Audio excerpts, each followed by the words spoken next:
শ্রীলঙ্কার প্রিমিয়ার লিগে আজ ভিন্ন দলের হয়ে খেলেছেন বাংলাদেশের 4 জন ক্রিকেটার।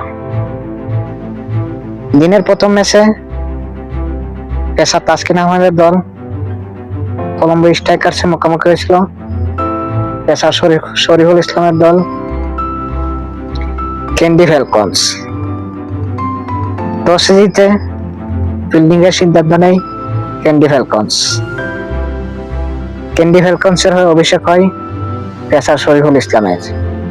আর অভিষেক ম্যাচেই দুর্দান্ত বোলিং করে 4 ওভারে 43 রান দিয়ে নেন 2 উইকেট। কিছুটা এক্সপেন্সিভ হলেও ব্যাটিং সহ 1 উইকেটে দারুণ বল করেছিলেন শরীফুল ইসলাম। অন্যদিকে তাসকিন ছিলেন ব্যাটে বলে দুর্দান্ত। বল হাতে 1 ছক্কায় 3 বলে 7 রান করেন এবং বল হাতে 4 ওভারে 30 রানে নেন 1 উইকেট। দিনের দ্বিতীয় ম্যাচে হৃদয় মুস্তাফিজের দল ডাম্বুলা সিক্সার্স মাঠে নামেন হৃদয়ের সাবেক দল জাফনা কিংসের বিপক্ষে।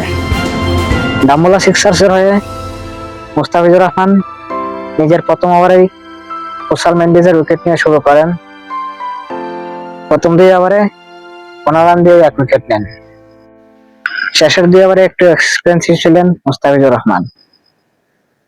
শেষের 2 ওভারে 24 রান দিয়ে 1 উইকেট নেন।